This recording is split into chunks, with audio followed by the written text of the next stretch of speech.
ਹਾਂਜੀ, ਸਤਿ ਸ਼੍ਰੀ ਅਕਾਲ ਜੀ ਸਾਰਿਆਂ ਨੂੰ। ਕਿੱਦਾਂ ਸਾਰੇ? ਮੈਨੂੰ ਉਮੀਦ ਹੈ ਤੁਸੀਂ ਸਾਰੇ ਬਹੁਤ ਵਧੀਆ ਹੋਵੋਗੇ ਅਤੇ ਬਹੁਤ ਵਧੀਆ ਤਰੀਕੇ ਦੇ ਨਾਲ ਪੜ੍ਹਾਈ ਵੀ ਕਰ ਰਹੇ ਹੋਵੋਗੇ। ਅਤੇ ਅੱਜ ਅਸੀਂ ਕਰਨ ਜਾ ਰਹੇ ਹਾਂ mechanical properties of a fluid. ਪਿਛਲੀ ਵੀਡੀਓ ਦੇ ਵਿੱਚ ਅਸੀਂ ਮਕੈਨੀਕਲ ਪ੍ਰੋਪਰਟੀਜ਼ ਆਫ ਸੋਲਿਡ ਵਾਲਾ ਚੈਪਟਰ ਕੰਪਲੀਟ ਕਰ ਲਿਆ ਸੀ ਅਤੇ ਹੁਣ ਇਹ ਯੂਨਿਟ ਉਹੀ ਹੈ ਸੇਮ ਆਪਣੀ ਬਲਕ ਪ੍ਰੋਪਰਟੀਜ਼ ਆਫ ਮੈਟਰ ਵਾਲੀ। ਅਤੇ ਹੁਣ ਆਪਾਂ ਉਹਦੇ ਵਿੱਚੋਂ ਸੈਕਿੰਡ ਚੈਪਟਰ ਕਰਾਂਗੇ, that is mechanical properties of fluid. So ਸਭ ਤੋਂ ਪਹਿਲਾਂ ਇੱਥੇ ਆਪਣੇ ਕੁਛ ਇੰਪੋਰਟੈਂਟ ਜਿਹੇ ਟੋਪਿਕ ਨੇ ਜੋ ਆਪਾਂ ਨੇ ਕਰਨੇ ਨੇ ਇਸ ਚੈਪਟਰ ਦੇ ਵਿੱਚ। ਸੋ ਲਾਈਨ ਬਾਏ ਲਾਈਨ ਆਪਾਂ ਸਾਰੇ ਇਹਨਾਂ ਟੋਪਿਕਸ ਨੂੰ ਕਰਦੇ ਜਾਵਾਂਗੇ। So without any further let's get started. ਹਾਂਜੀ, ਸਭ ਤੋਂ ਪਹਿਲਾਂ ਦੇਖੋ ਮਕੈਨੀਕਲ ਪ੍ਰੋਪਰਟੀਜ਼ ਆਫ ਫਲੂਇਡ। ਹੁਣ ਸਭ ਤੋਂ ਪਹਿਲਾਂ ਸਾਨੂੰ ਇਹੀ ਪਤਾ ਹੋਣਾ ਚਾਹੀਦਾ ਵੀ ਫਲੂਇਡ ਕੀ, ਆਪਾਂ ਫਲੂਇਡ ਦਾ ਚੈਪਟਰ ਤਾਂ ਹੀ ਪੜ੍ਹ ਪਾਵਾਂਗੇ। ਸੋ ਸਭ ਤੋਂ ਪਹਿਲਾਂ ਇੱਥੇ ਫਲੂਇਡ ਦੀ ਡੈਫੀਨੇਸ਼ਨ ਲਿਖੀ ਹੋਈ ਹੈ, ਕਹਿੰਦੇ fluid is a substance that can flow. ਕੋਈ ਵੀ ਚੀਜ਼ ਜੋ ਫਲੋ ਕਰ ਸਕਦੀ ਹੈ ਦੈਟ ਇਜ਼ ਕਾਲਡ ਫਲੂਇਡ, ਉਹਨੂੰ ਆਪਾਂ ਫਲੂਇਡ ਬੋਲਦੇ ਹਾਂ। ਦੇਖੋ ਲਿਕੁਇਡ ਅਤੇ ਗੈਸ, ਇਹਦੇ ਵਿੱਚ ਆਪਾਂ ਕਨਫਿਊਜ਼ ਨਹੀਂ ਹੋਣਾ, ਦੋਨੋਂ ਹੀ ਫਲੂਇਡ ਨੇ। ਲਿਕੁਇਡ ਵੀ ਫਲੂਇਡ ਹੈ ਐਂਡ ਗੈਸਿਸ ਵੀ ਫਲੂਇਡ ਹੈ। ਅਤੇ ਇਹਨਾਂ ਦੇ ਵਿੱਚ ਡਿਫਰੈਂਸ ਕੀ ਹੈ, ਮਤਲਬ ਇਹ ਦੋਨੋਂ ਫਲੂਇਡ ਨੇ ਬਟ ਇਹਨਾਂ 'ਚ ਇਹ ਡਿਫਰੈਂਸ ਹੈ ਵੀ ਜਿਹੜਾ ਲਿਕੁਇਡ ਹੈ ਉਹ ਇਨਕੰਪਰੈਸਿਬਲ ਹੈ। ਮਤਲਬ ਮੰਨ ਕੇ ਚੱਲੋ ਇਹ ਮੇਰੇ ਕੋਲ ਇੱਕ ਕੰਟੇਨਰ ਹੈ, ਠੀਕ ਹੈ, ਇੱਥੇ ਤੱਕ ਮੇਰੇ ਕੋਲ ਪਾਣੀ ਹੈ ਵਿੱਚ, ਅਤੇ ਮੈਂ ਉੱਤੋਂ ਕੋਈ ਪਿਸਟਨ ਦੇ ਨਾਲ ਜਾਂ ਕਿਸੇ ਵੀ ਚੀਜ਼ ਦੇ ਨਾਲ ਇਸ ਤਰੀਕੇ ਦੇ ਨਾਲ ਮੰਨ ਕੇ ਚੱਲੋ ਇਹ ਮੇਰੇ ਕੋਲ ਇੱਕ ਪਿਸਟਨ ਹੈ, ਠੀਕ ਹੈ, ਮੈਂ ਇਹਦੇ ਨਾਲ ਫੋਰਸ ਅਪਲਾਈ ਕੀਤੀ, ਨੀਚੇ ਨੂੰ ਇਸਨੂੰ ਦੱਬਣ ਦੀ ਕੋਸ਼ਿਸ਼ ਕੀਤਾ ਬਟ ਪਾਣੀ ਨਹੀਂ ਦੱਬਿਆ ਜਾਏਗਾ। ਸੋ ਇਹ ਕੀ ਹੈ, ਆਪਣੇ ਕੋਲ ਇਨਕੰਪਰੈਸਿਬਲ ਹੈ, ਕੰਪਰੈਸ ਨਹੀਂ ਕਰ ਸਕਦੇ, ਆਪਾਂ ਇਸਨੂੰ ਦਬਾ ਨਹੀਂ ਸਕਦੇ, ਠੀਕ ਹੈ। ਅਤੇ ਗੈਸਿਸ ਕੀ ਨੇ, ਕੰਪਰੈਸਿਬਲ ਨੇ ਕਿਉਂਕਿ ਉਹਨਾਂ ਦੇ ਵਿੱਚ ਇੰਟਰਮੋਲੀਕੂਲਰ ਸਪੇਸਿਸ ਜ਼ਿਆਦਾ ਨੇ। ਅਤੇ ਉਸ ਤੋਂ ਬਾਅਦ ਕਹਿੰਦੇ ਜ਼ਿਆਦਾ ਵੋਲਿਊਮ ਗੈਸ ਕਹਿੰਦੇ ਓਕਿਊਪਾਈ ਕਰਦੀ ਹੈ। ਇਹ ਹੋ ਗਿਆ ਦੋਨਾਂ ਦੇ ਵਿੱਚ ਡਿਫਰੈਂਸ। ਫਿਰ ਆਪਾਂ ਨੇ ਪੜ੍ਹਨਾ ਹੈ ਕਹਿੰਦੇ ਫਲੂਇਡ ਸਟੈਟਿਕ ਅਤੇ ਫਲੂਇਡ ਡਾਇਨਾਮਿਕ। ਵੈਸੇ ਨਾਮ ਤੋਂ ਹੀ ਪਤਾ ਚੱਲਦਾ ਪਿਆ ਵੀ ਫਲੂਇਡ ਸਟੈਟਿਕ ਦਾ ਮਤਲਬ ਕੀ ਹੈ, the branch of physics that deals with the study of fluids at rest is called statics or hydrostatic. ਮਤਲਬ ਜਦੋਂ ਆਪਾਂ ਫਲੂਇਡ ਨੂੰ, ਚਾਹੇ ਉਹ ਲਿਕੁਇਡ ਹੈ ਗੈਸ ਹੈ, ਜਦੋਂ ਆਪਾਂ ਉਹਨੂੰ ਰੈਸਟ 'ਚ ਪੜ੍ਹਨੇ ਆ ਉਹਨੂੰ ਆਪਾਂ ਬੋਲਦੇ ਹਾਂ ਫਲੂਇਡ ਸਟੈਟਿਕ, ਅਤੇ ਜੇਕਰ ਆਪਾਂ ਉਹਨਾਂ ਨੂੰ ਮੋਸ਼ਨ ਦੇ ਵਿੱਚ ਸਟੱਡੀ ਕਰਨੇ ਆ ਫਿਰ ਆਪਾਂ ਉਹਨਾਂ ਨੂੰ ਬੋਲਦੇ ਹਾਂ ਫਲੂਇਡ ਡਾਇਨਾਮਿਕ। ਉਸ ਤੋਂ ਬਾਅਦ ਇੱਕ ਬੇਸਿਕ ਅਤੇ ਇੰਪੋਰਟੈਂਟ ਟੋਪਿਕ ਆਉਂਦਾ ਸਾਡੇ ਕੋਲ, ਦੈਟ ਇਜ਼ ਥਰਸਟ। ਦੇਖੋ ਥਰਸਟ ਕੀ ਹੈ ਅਤੇ ਪ੍ਰੈਸ਼ਰ ਕੀ ਹੈ, ਇਹ ਇੰਪੋਰਟੈਂਟ ਹੈ। ਹੁਣ ਆਪਾਂ ਇਹਨਾਂ ਦੀ ਯੂਨਿਟਸ ਵਗੈਰਾ ਵੀ ਦੱਸਣੀਆਂ ਨੇ। ਸਭ ਤੋਂ ਪਹਿਲਾਂ ਦੇਖੋ thrust is nothing but a perpendicular force.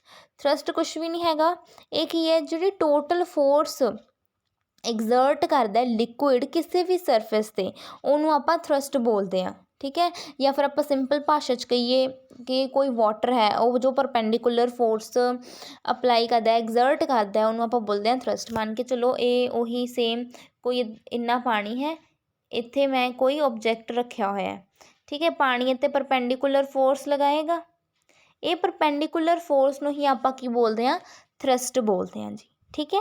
ਅਤੇ ਕਹਿੰਦੇ the total force exerted by the liquid on any surface in contact with it is called thrust. ਜੋ ਮਤਲਬ ਜੋ ਲਿਕੁਇਡ ਕੋਈ ਸਰਫੇਸ 'ਤੇ ਜਿਹੜੇ ਕੋਂਟੈਕਟ 'ਤੇ, ਜਿਵੇਂ ਬੋਲ ਸੀ ਕੋਈ ਓਬਜੈਕਟ ਸੀ ਉਹਦੇ ਕੋਂਟੈਕਟ 'ਚ ਆਉਂਦਾ ਹੈ ਨਾ, ਉਹ ਫੋਰਸ ਐਗਜ਼ਰਟ ਕਰਦਾ ਉਹਨੂੰ ਆਪਾਂ ਥਰਸਟ ਬੋਲਦੇ ਹਾਂ। ਅਤੇ ਕਹਿੰਦੇ liquid flow out through the holes of the containing vessels as thrust is. ਹੁਣ ਦੇਖੋ ਕਹਿੰਦੇ ਜਿਹੜੀ ਥਰਸਟ ਹੈ ਉਹ ਫੋਰਸ ਹੈ, ਠੀਕ ਹੈ। ਫੋਰਸ ਦੀ ਆਪਣੇ ਕੋਲ SI ਯੂਨਿਟ ਕੀ ਹੁੰਦਾ, ਨਿਊਟਨ, ਇਸ ਕਰਕੇ ਥਰਸਟ ਵੀ ਇੱਕ ਫੋਰਸ ਹੈ, ਉਹ ਬਸ ਕੀ ਹੈ, ਪਰਪੈਂਡੀਕੂਲਰ ਫੋਰਸ ਹੈ ਅਤੇ ਉਹਦੀ ਯੂਨਿਟ ਕੀ ਹੋਏਗੀ ਸਾਡੇ ਕੋਲ, ਨਿਊਟਨ। ਅਤੇ ਡਾਇਮੈਂਸ਼ਨ ਫਾਰਮੂਲਾ ਕੀ ਹੋਏਗਾ ਇਹਦੇ ਕੋਲ, MLT-2 ਸੇਮ ਐਜ਼ ਫੋਰਸ। ਉਸ ਤੋਂ ਬਾਅਦ ਆਪਣੇ ਕੋਲ ਹੈਗਾ ਹੈ ਜੀ ਪ੍ਰੈਸ਼ਰ। ਕਹਿੰਦੇ ਹੁਣ ਪ੍ਰੈਸ਼ਰ ਕੀ ਹੈ, the pressure at point on a surface is the thrust acting normally per unit area। ਦੇਖੋ ਕਹਿੰਦੇ ਪ੍ਰੈਸ਼ਰ ਕੀ ਹੈ ਸਾਡੇ ਕੋਲ, ਪ੍ਰੈਸ਼ਰ ਕਹਿੰਦੇ ਕੁਝ ਨਹੀਂ ਹੈਗਾ, ਕਿੰਨਾ ਥਰਸਟ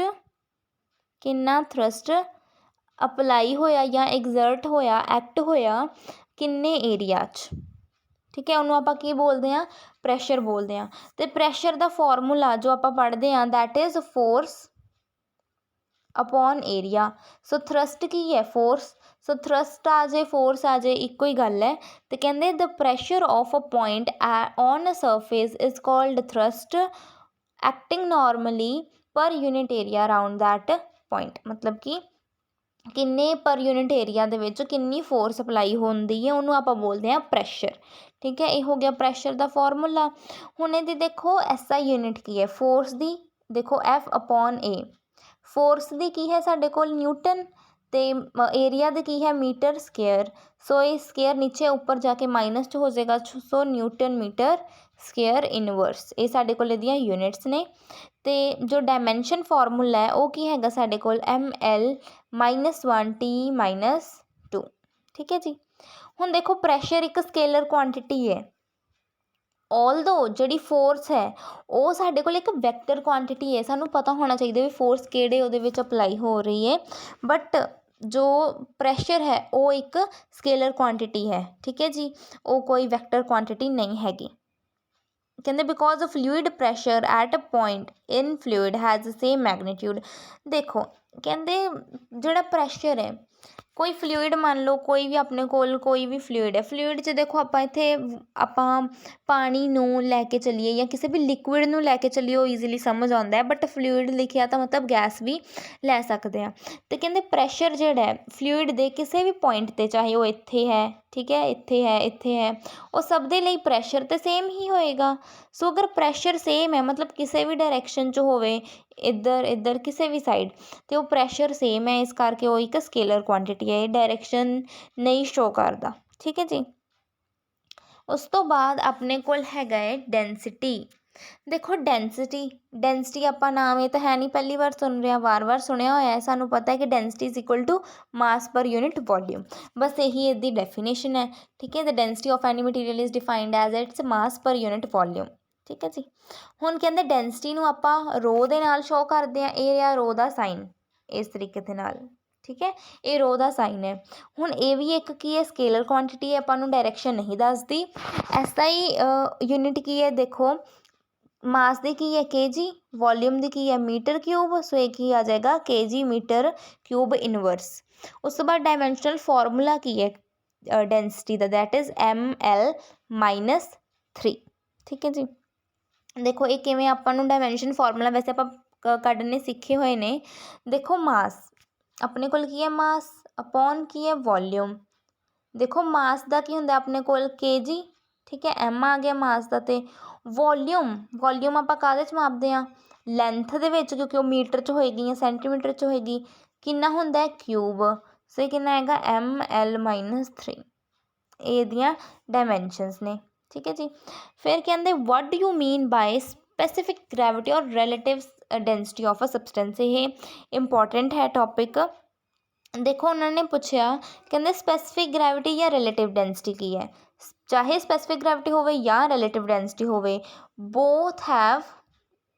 ਬੋਥ ਦੇਖੋ ਇੰਨੀ ਕੁ ਰਾਈਟਿੰਗ ਤੁਹਾਨੂੰ ਸਮਝ ਆਉਣ ਲੱਗ ਜਾਣੀ ਚਾਹੀਦੀ ਹੈ ਹੁਣ। ਠੀਕ ਹੈ, ਬੋਥ ਹੈਵ ਸੇਮ ਮੀਨ। ਲਿਖ ਕੇ ਤਾਂ ਦੱਸ ਰਹੀ ਹਾਂ ਤਾਂ ਕਿ ਤੁਸੀਂ ਭੁੱਲ ਨਾ ਜਾਓ ਵੀ ਜਿਹੜੀ ਸਪੈਸੀਫਿਕ ਗ੍ਰੈਵਿਟੀ ਹੈ ਅਤੇ ਰਿਲੇਟਿਵ ਡੈਂਸਿਟੀ, ਦੋਨਾਂ ਦਾ ਹੀ ਮਤਲਬ ਸੇਮ ਹੈ। ਕਿਉਂਕਿ ਕਈ ਵਾਰ ਆਪਾਂ ਨੂੰ ਪਤਾ ਕੀ ਹੁੰਦਾ, ਆਪਾਂ ਨੇ ਰਿਲੇਟਿਵ ਡੈਂਸਿਟੀ ਪੜ੍ਹਿਆ ਹੁੰਦਾ ਜਾਂ ਆਪਾਂ ਸਪੈਸੀਫਿਕ ਗ੍ਰੈਵਿਟੀ ਪੜ੍ਹਿਆ ਹੁੰਦਾ, ਅਤੇ ਆਪਾਂ ਨੂੰ ਭੁੱਲ ਜਾਂਦਾ ਕੋਈ ਹੋਰ ਦੇ ਦੇਣਾ ਆਪਾਂ ਨੂੰ, ਰਿਲੇਟਿਵ ਡੈਂਸਿਟੀ ਦੇ ਦੇਣਾ, ਆਪਾਂ ਪੜ੍ਹੀਏ ਵੀ ਇਹ ਕੀ ਹੈ, ਅਸੀਂ ਤਾਂ ਪੜ੍ਹਿਆ ਹੀ ਨਹੀਂ। ਠੀਕ ਹੈ, ਤਾਂ ਦੋਨਾਂ ਦਾ ਕੀ ਹੈ ਮਤਲਬ ਆਪਣੇ ਕੋਲ ਸੇਮ ਹੀ ਹੈ। ਦੇਖੋ ਕਹਿੰਦੇ ਸਪੈਸੀਫਿਕ ਗ੍ਰੈਵਿਟੀ ਔਰ relative density of a substance is defined as the ratio of the density of substance to the density of water at 4 degree Celsius। specific gravity ਦਾ ਮਤਲਬ ਕੁਛ ਨਹੀਂ ਹੈਗਾ ਜਾਂ relative density ਦਾ ਮਤਲਬ ਕੁਛ ਨਹੀਂ ਹੈਗਾ।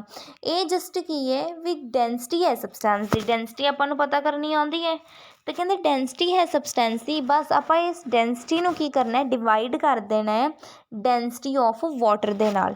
ਕਿਹਦੇ ਨਾਲ ਡਿਵਾਈਡ ਕਰਨਾ ਹੈ ਡੈਂਸਿਟੀ ਆਫ ਵਾਟਰ ਦੇ ਨਾਲ। ਠੀਕ ਹੈ ਜੀ। ਅਤੇ ਕਿਹੜੇ 'ਚ ਹੋਏਗਾ ਉਹ 4 ਡਿਗਰੀ ਸੈਲਸੀਅਸ, ਮਤਲਬ ਕਿ ਪਾਣੀ ਦਾ ਟੈਂਪਰੇਚਰ ਕਿੰਨਾ ਹੋਣਾ ਚਾਹੀਦਾ 4 ਡਿਗਰੀ ਸੈਲਸੀਅਸ 'ਤੇ।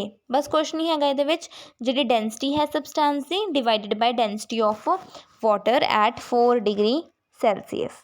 ਠੀਕ ਹੈ ਜੀ। ਇਹ ਆਪਣੇ ਕੋਲ ਇਹਦਾ ਫਾਰਮੂਲਾ ਹੈ, ਨਿਊਮੈਰੀਕਲਸ 'ਚ ਯੂਜ਼ ਹੁੰਦਾ ਹੈ ਆਪਣੇ ਕੋਲ। ਅਤੇ ਦੇਖੋ ਜੋ ਸਪੈਸੀਫਿਕ ਗ੍ਰੈਵਿਟੀ ਹੈ ਇਹਦੀ ਕੋਈ ਡਾਇਮੈਂਸ਼ਨ ਨਹੀਂ ਹੋਏਗੀ, ਇਹਦੀ ਕੋਈ ਯੂਨਿਟ ਨਹੀਂ ਹੋਏਗੀ। ਰੀਜ਼ਨ ਉੱਪਰ ਵੀ ਡੈਂਸਿਟੀ ਨੀਚੇ ਵੀ ਡੈਂਸਿਟੀ ਦੇ ਨਾਲ ਤਾਂ ਡੈਂਸਿਟੀ ਕੈਂਸਲ ਹੋ ਗਈ, ਅਤੇ ਕੁਛ ਬੱਚਿਆਂ ਨਹੀਂ, ਜਿਵੇਂ ਉੱਪਰ ਵੀ ਨੀਚੇ ਵੀ ਮੀਟਰ ਨਾਲ ਮੀਟਰ ਕੈਂਸਲ, ਉਵੇਂ ਹੀ ਰੋ ਦੇ ਨਾਲ ਰੋ ਕੈਂਸਲ। ठीक है। इस करके ਇਹਦੀ कोई यूनिट नहीं होएगी, ना ही ਇਹਦੀ कोई डायमेंशन होएगी जी। देखो ਇੱਥੇ ਇਹਨਾਂ ਨੇ ਕੀ ਲਿਖਿਆ, ਕਹਿੰਦੇ ਕਿਸੇ ਵੀ ਜਿਹੜੀ ਡੈਂਸਿਟੀ ਹੈ ਸਬਸਟਾਂਸ ਦੀ ਉਹ ਕਿਹਦੇ ਇਕੁਅਲ ਹੈ, specific gravity into density at of water at 4 degree Celsius. ਇਹਨਾਂ ਦੀ ਵੈਲਿਊ ਸੇਮ ਹੁੰਦੀ ਹੈ। ਇਹਨਾਂ ਦੀ ਵੈਲਿਊ ਦੇਖੋ ਕਿੰਨੀ ਹੈ, 1.0 ਇੰਟੂ 10 ਰੇਸ਼ੋ ਦੀ ਪਾਵਰ 3। ਇਹ ਆਪਣੇ ਕੋਲ ਕੀ ਹੈ, ਵਾਟਰ ਦੀ ਡੈਂਸਿਟੀ ਹੈ। ਮਤਲਬ ਨਿਊਮੈਰੀਕਲਸ ਦੇ ਵਿੱਚ ਆਪਾਂ ਨੂੰ ਦਿੱਤਾ ਨਹੀਂ ਹੋਏਗਾ ਨਾ ਕਿ density of water 4 degree Celsius 'ਤੇ ਇੰਨੀ ਹੈ। ਇਹ ਤਾਂ ਯਾਦ ਹੀ ਰੱਖਣਾ ਆਪਾਂ 1 ਇੰਟੂ 10 ਰੇਸ਼ੋ ਦੀ ਪਾਵਰ 3। ਇਹ ਆਪਣੇ ਕੋਲ ਕੀ ਹੈ, ਡੈਂਸਿਟੀ ਹੈ ਵਾਟਰ ਦੀ 4 ਡਿਗਰੀ ਸੈਲਸੀਅਸ ਹੈ, ਤਾਂ ਯਾਦ ਰੱਖਣਾ ਹੈ। ਉਸ ਤੋਂ ਬਾਅਦ ਆਪਾਂ ਨੇ ਪੜ੍ਹਨਾ ਹੈ ਪਾਸਕਲ ਲੋ। ਦੇਖੋ ਪਾਸਕਲ ਲੋ ਇਹ 3 ਡਿਫਰੈਂਟ ਡੈਫੀਨੇਸ਼ਨਸ ਦਿੱਤੀਆਂ ਹੋਈਆਂ ਨੇ। ਪਾਸਕਲ ਲੋ ਕੀ ਕਹਿੰਦਾ ਹੈ, ਕਹਿੰਦੇ ਕਿਸੇ ਵੀ ਫਲੂਇਡ 'ਤੇ ਅਗਰ ਉਹ ਰੈਸਟ 'ਤੇ ਹੈ, ਸਾਰੇ ਪੁਆਇੰਟਸ 'ਤੇ ਜੇ ਉਹ ਸੇਮ ਹਾਈਟ 'ਤੇ ਨੇ ਤਾਂ ਪ੍ਰੈਸ਼ਰ ਸੇਮ ਹੋਏਗਾ। ਦੇਖੋ ਮਤਲਬ ਮੰਨ ਕੇ ਚਲੋ ਮੇਰੇ ਕੋਲ ਕੋਈ ਇੱਦਾਂ ਟਿਊਬ ਫਲੋ ਕਰਦੀ ਪਈ ਹੈ, ਦੇਖੋ ਕੋਈ ਵੀ, ਠੀਕ ਹੈ, ਇੱਥੋਂ ਵੀ ਅੱਗੋਂ ਕਿਸੇ ਚੀਜ਼ ਨਾਲ ਕਨੈਕਟ ਹੈ। ਕੋਈ ਓਬਜੈਕਟ ਮੇਰੇ ਕੋਲ ਇੱਥੇ ਪਿਆ, ਮਤਲਬ ਕੋਈ ਓਬਜੈਕਟ ਨਹੀਂ, ਕੋਈ ਪਾਣੀ ਦੀ ਡਰੋਪ ਮੰਨ ਲਓ, ਪਾਣੀ ਹੈ ਇਹਦੇ ਵਿੱਚ, ਠੀਕ ਹੈ, ਕੋਈ ਪਾਣੀ ਦੀ ਡਰੋਪ ਮੈਂ ਇੱਥੋਂ, ਇਹ ਸਾਰੇ ਵਿੱਚ ਪਾਣੀ ਪਾਣੀ ਪਾਣੀ ਹੋਏਗਾ, ਠੀਕ ਹੈ, ਇਹਦੇ ਵਿੱਚ ਪਾਣੀ ਹੈ ਸਾਰੇ ਦੇ ਵਿੱਚ ਇਸ ਤਰੀਕੇ ਦੇ ਨਾਲ। ਅਤੇ ਮੈਂ ਮੰਨ ਕੇ ਚੱਲਾਂ ਵੀ ਇਸ ਪੁਆਇੰਟ 'ਤੇ ਪਾਣੀ ਦਾ ਮੈਂ ਪ੍ਰੈਸ਼ਰ ਮਈਅਰ ਕਰਾਂ ਅਤੇ ਇੱਧਰੋਂ ਹੀ ਇਸ ਪੁਆਇੰਟ ਦਾ ਮੈਂ ਮਈਅਰ ਕਰਾਂ ਸੇਮ ਹਾਈਟ 'ਤੇ, ਅਤੇ ਦੋਨਾਂ ਦਾ ਪ੍ਰੈਸ਼ਰ ਕੀ ਆਏਗਾ, ਸੇਮ ਆਏਗਾ। ਇਹੀ ਪਾਸਕਲ ਲੋ ਕਹਿੰਦਾ ਹੈ ਵੀ ਕਿਸੇ ਵੀ ਪੁਆਇੰਟ 'ਤੇ ਅਗਰ ਤੁਸੀਂ ਰੈਸਟ 'ਤੇ ਹੈ ਫਲੂਇਡ, ਅਤੇ ਕਹਿੰਦੇ ਕਿਸੇ ਵੀ ਪੁਆਇੰਟ 'ਤੇ ਅਗਰ ਤੁਸੀਂ ਵੇਖੋਗੇ ਤਾਂ ਪ੍ਰੈਸ਼ਰ ਸੇਮ ਹੋਏਗਾ ਅਗਰ ਉਹ ਪੁਆਇੰਟ ਕੀ ਨੇ, ਸੇਮ ਹਾਈਟ 'ਤੇ। ਸੇਮ ਹਾਈਟ 'ਤੇ ਸੀ, ਜੇ ਹੁਣ ਐਵੇਂ ਮੈਂ ਇਸ ਪੁਆਇੰਟ 'ਤੇ ਚੈੱਕ ਕਰਾਂ ਅਤੇ ਇਸ ਪੁਆਇੰਟ 'ਤੇ ਚੈੱਕ ਕਰਾਂ, ਇਹ ਵੀ ਸੇਮ ਹਾਈਟ 'ਤੇ ਨੇ, ਤਾਂ ਮਤਲਬ ਇੱਥੇ ਜਿੰਨਾ ਪ੍ਰੈਸ਼ਰ ਹੈ ਉਨਾ ਹੀ ਪ੍ਰੈਸ਼ਰ ਇੱਥੇ ਹੋਏਗਾ, ਠੀਕ ਹੈ ਜੀ। ਇਹ ਸਾਡੇ ਕੋਲ ਹੈਗਾ ਪਾਸਕਲ ਲੋ।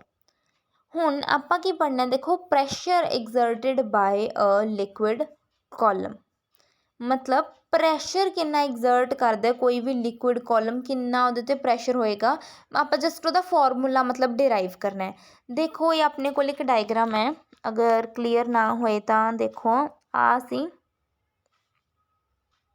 ਇਸ ਤਰੀਕੇ ਦੇ ਨਾਲ ਇਹ ਡਾਇਗਰਾਮ ਹੈ। ਦੇਖੋ ਇਹਦੀ ਹਾਈਟ ਹੈਗੀ ਹੈ ਸਾਡੇ ਕੋਲ h, ਠੀਕ ਹੈ, ਅਤੇ ਇਹਦੇ ਵਿੱਚ ਇਹਦੀ ਡੈਂਸਿਟੀ ਹੈਗੀ ਆਪਣੇ ਕੋਲ ਰੋ, ਅਤੇ ਇਹਦੇ ਵਿੱਚ ਏਰੀਆ ਆਪਾਂ ਇਹ ਮੰਨ ਕੇ ਚੱਲੇ, ਬਸ ਇਹ ਤਾਂ ਆਪਾਂ ਮੰਨ ਲਿਆ ਵੀ ਇਹ h ਹੋ ਗਈ, ਰੋ ਡੈਂਸਿਟੀ ਹੋ ਗਈ, A ਫੋਰ ਇਹਦਾ ਏਰੀਆ ਹੋ ਗਿਆ, ਹੈ ਨਾ। ਅਤੇ ਦੇਖੋ ਇੱਕ ਕੋਈ ਵੀ ਓਬਜੈਕਟ ਹੈ ਉਹ ਆਪਣੀ ਇੱਕ ਫੋਰਸ 'ਤੇ ਅਪਲਾਈ, ਇੱਕ ਫੋਰਸ ਉਹ ਜਿਹੜਾ ਅਪਲਾਈ ਕਰਦਾ ਦੈਟ ਇਜ਼ ਉਹਦਾ ਮਾਸ, ਮਤਲਬ ਉਹਦਾ ਵੇਟ, ਠੀਕ ਹੈ, ਦੈਟ ਇਜ਼ mg।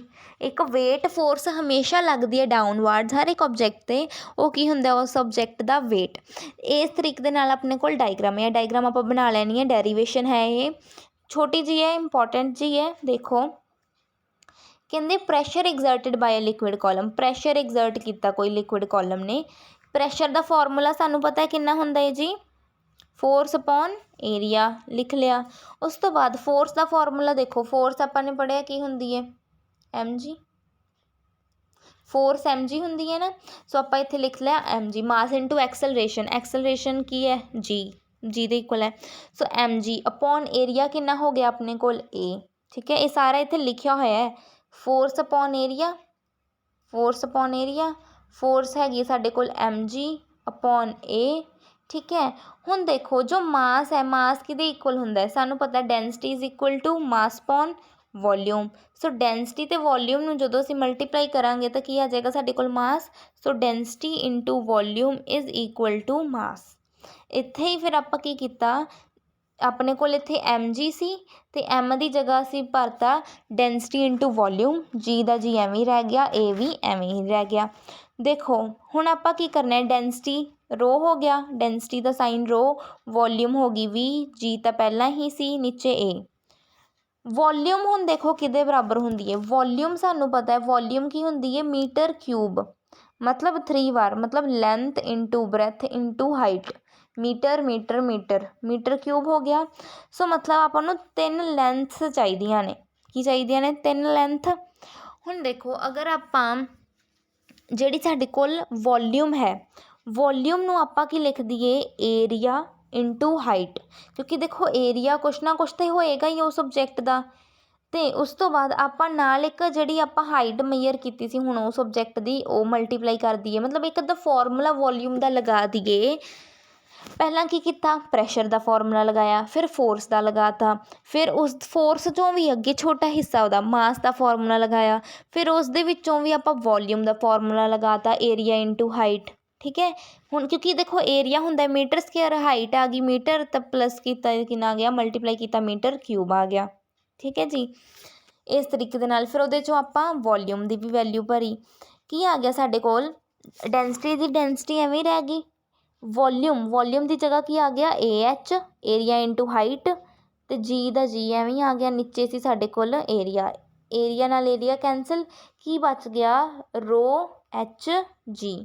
ਠੀਕ ਹੈ, ਇਹੀ ਸਾਡੇ ਕੋਲ ਪ੍ਰੈਸ਼ਰ ਦਾ ਫਾਰਮੂਲਾ HρG, ਮਤਲਬ ρHg HρG ਇੱਕੋ ਹੀ ਗੱਲ ਹੈ ਨਾ, 2x4 ਲਿਖ ਲਓ ਜਾਂ 4x2 ਲਿਖ ਲਓ, ਗੱਲ ਤਾਂ ਇੱਕੋ ਹੀ ਹੈ।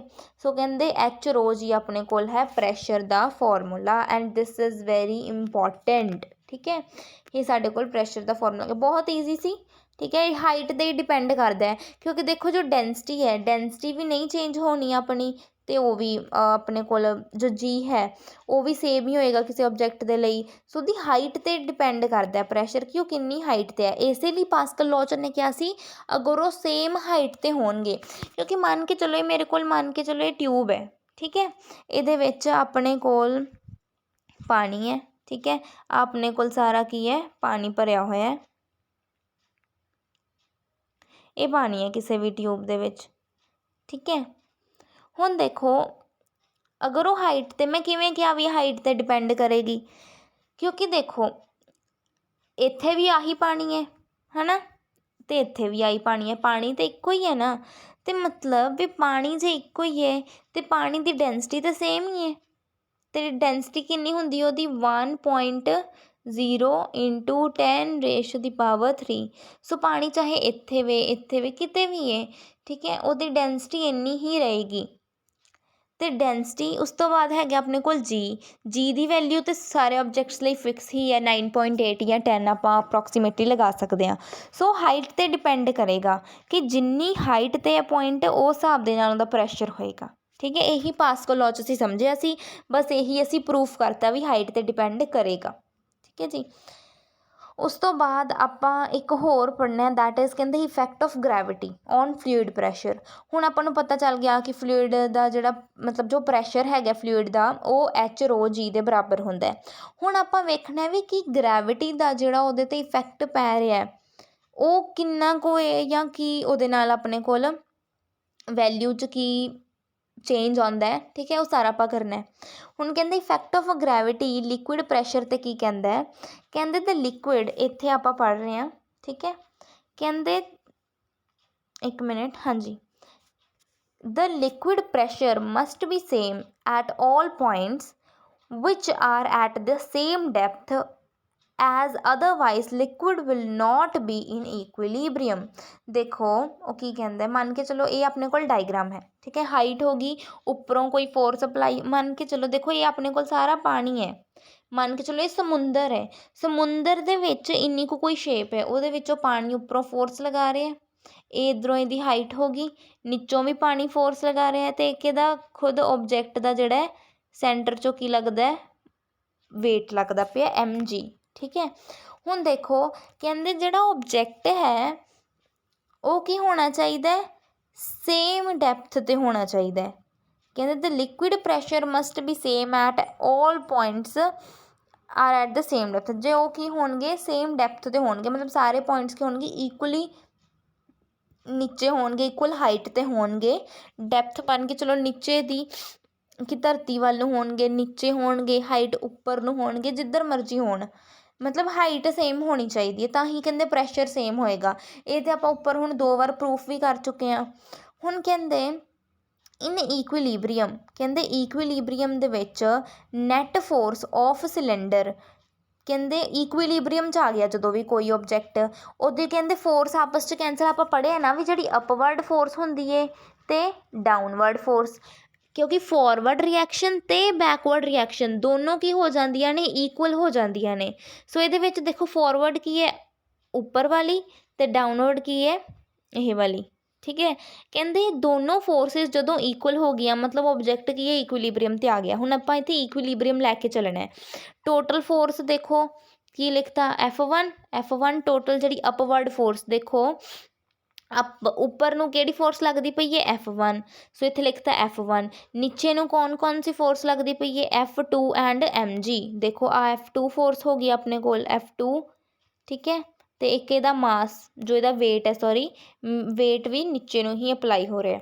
ਸੋ ਇੱਥੇ ਆਪਾਂ ਲਿਖਤਾ P2A प्लस mg। देखो फोर्स ਦਾ ਫਾਰਮੂਲਾ ਕੀ ਹੁੰਦਾ ਪ੍ਰੈਸ਼ਰ ਇਨਟੂ ਏਰੀਆ। ਸੋ ਆਪਾਂ ਲਿਖਤਾ P1A is equal to P2A, ਮਤਲਬ ਫੋਰਸ ਨੂੰ ਬਸ ਖੋਲ ਲਿਆ ਪਲੱਸ mg।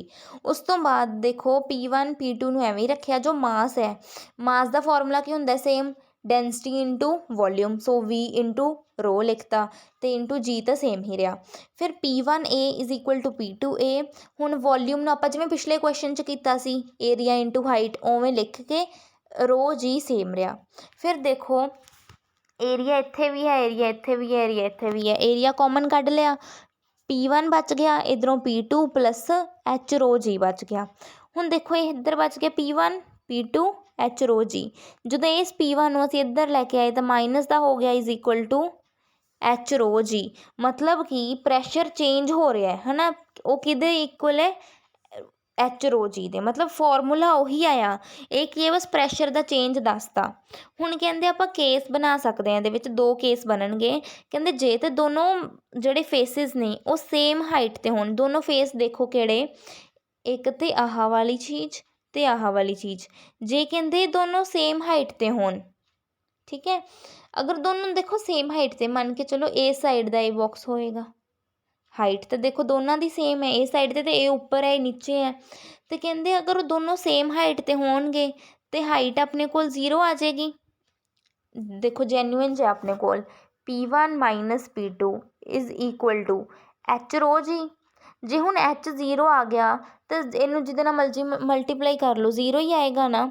ਸੋ ਦੇਖੋ ਇਹਦੇ ਕੋਲ ਆਪਣਾ ਆਨਸਰ ਆ ਗਿਆ ਫਿਰ 0।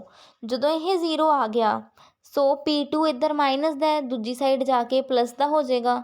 ਸੋ ਆਪਣੇ ਕੋਲ ਕਿੰਨਾ ਆ ਜਾਏਗਾ P1 is equal to P2। ਮਤਲਬ ਜਦੋਂ ਹਾਈਟ ਦੋਨਾਂ ਦੀ ਸੇਮ ਹੈ ਤਾਂ ਪ੍ਰੈਸ਼ਰ P1 P2 ਦੇ ਬਰਾਬਰ ਹੋਏਗਾ, ਕਿਉਂਕਿ ਜਦੋਂ ਹਾਈਟ ਹੀ ਸੇਮ ਹੈ, ਹਾਈਟ 'ਤੇ ਹੀ ਉਹ ਡਿਪੈਂਡ ਕਰਦਾ, ਹਾਈਟ ਸੇਮ ਅਤੇ ਪ੍ਰੈਸ਼ਰ ਵੀ ਸੇਮ, ਕਿਉਂਕਿ ਡੈਂਸਿਟੀ ਅਤੇ ਜੀ ਤਾਂ ਪਹਿਲਾਂ ਹੀ ਸੇਮ ਹੈ।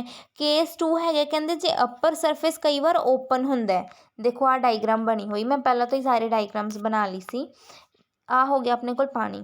ਕਹਿੰਦੇ ਹੁਣ ਇਹ ਪੂਰਾ ਪਾਣੀ 'ਚ ਨਾ ਡੁੱਬਿਆ ਹੋਵੇ, ਉੱਪਰੋਂ ਥੋੜ੍ਹਾ ਜਿਹਾ ਇਹਦਾ ਮੂੰਹ ਉੱਤੇ ਹੋਵੇ, ਫੇਸ ਇਹਦਾ ਉੱਪਰ ਹੋਵੇ। ਅਤੇ ਕਹਿੰਦੇ ਕੀ ਹੋਏਗਾ ਫਿਰ ਜੇ ਫੇਸ ਉੱਪਰ ਹੋਏਗਾ, P2 ਹੈ ਜਿਹੜਾ ਆਪਣੇ ਕੋਲ, ਜਿਹੜਾ ਪ੍ਰੈਸ਼ਰ 1 ਹੈ ਉਹ ਤਾਂ ਸੇਮ ਹੀ ਹੋਏਗਾ ਜੋ ਪਹਿਲਾਂ ਉੱਪਰ ਆਪਾਂ ਕੱਢਿਆ H ਰੋ ਜੀ। ਅਤੇ ਕਹਿੰਦੇ ਜਿਹੜਾ P2 ਹੈ ਉਹਦੇ ਵਿੱਚ ਪਾਣੀ ਦਾ ਤਾਂ ਪ੍ਰੈਸ਼ਰ ਅਪਲਾਈ ਨਹੀਂ ਹੋ ਰਿਹਾ, ਉਹ ਕੀ ਹੈ ਐਟਮੋਸਫੇਅਰ ਦੇ ਕੰਟੈਕਟ 'ਚ, ਹਵਾ ਦਾ ਉੱਤੇ ਪ੍ਰੈਸ਼ਰ ਲੱਗੇਗਾ। ਸੋ ATM ਇੱਥੇ ਲਿਖਿਆ ਹੋਇਆ, ATM ਬੈਂਕ ਵਾਲਾ ਨਹੀਂ, ATM ਮਤਲਬ ਐਟਮੋਸਫੀਅਰ। ਮਤਲਬ P2 ਕਿਹੜਾ ਹੋਏਗਾ ਆਪਣੇ ਕੋਲ ਐਟਮੋਸਫੀਅਰ ਦਾ ਪ੍ਰੈਸ਼ਰ। ਸੋ ਸੇਮ ਉੱਪਰਲੇ ਫਾਰਮੂਲੇ 'ਚ ਦੇਖੋ ਆਪਾਂ ਅਪਲਾਈ ਕੀਤਾ, ਆਹ ਵਾਲਾ ਸੀ ਨਾ ਫਾਰਮੂਲਾ P1 ਮਾਈਨਸ P2 ਵਾਲਾ, ਬਸ ਇੱਥੇ ਲਿਖਤਾ P1 ਮਾਈਨਸ P2 ਕੀ ਹੈ ਆਪਣੇ ਕੋਲ ਐਟਮੋਸਫੀਅਰ ਦਾ pressure. ATM is equal to same H rho ਜੀ ਲਿਖਤਾ। ਅਤੇ ਦੇਖੋ ਇੱਧਰ ਮਾਈਨਸ ਦਾ ਉੱਧਰ ਜਾ ਕੇ ਪਲੱਸ ਹੋ ਗਿਆ। So P1 is equal to P atmosphere plus rho g H। ਮਤਲਬ ਅਗਰ ਅਪਰ ਫੇਸ ਕਦੀ ਉੱਪਰ ਨੂੰ ਹੋਏਗਾ ਅਤੇ ਉਹਦੀ ਵੈਲਿਊ ਫਿਰ ਕਿੰਨੇ P ਜੋ ਪ੍ਰੈਸ਼ਰ ਹੈ ਉਹ ਕਿਹਦੇ ਇਕੁਅਲ ਹੋਏਗਾ ਐਟਮੋਸਫੀਅਰ ਦਾ ਪ੍ਰੈਸ਼ਰ ਅਤੇ H ਰੋ ਜੀ ਦੇ ਇਕੁਅਲ ਹੋਏਗਾ। ਠੀਕ ਹੈ ਜੀ, ਅਤੇ ਇਹਦੇ ਨਾਲ ਅੱਜ ਦੀ ਵੀਡੀਓ 'ਚ ਬਸ ਇੰਨਾ ਹੀ। ਬਾਕੀ ਆਪਾਂ ਨੈਕਸਟ ਵੀਡੀਓ ਦੇ ਵਿੱਚ ਕਵਰ ਕਰਾਂਗੇ। ਉਹਨਾਂ ਚਿਰ ਤੁਸੀਂ ਇਹਦੇ ਨੋਟਸ ਬਣਾ ਲਓ ਅਤੇ ਮਿਲਦੇ ਆ ਨੈਕਸਟ ਵੀਡੀਓ ਦੇ ਵਿੱਚ। Till then keep learning and keep supporting. Bye bye, take care.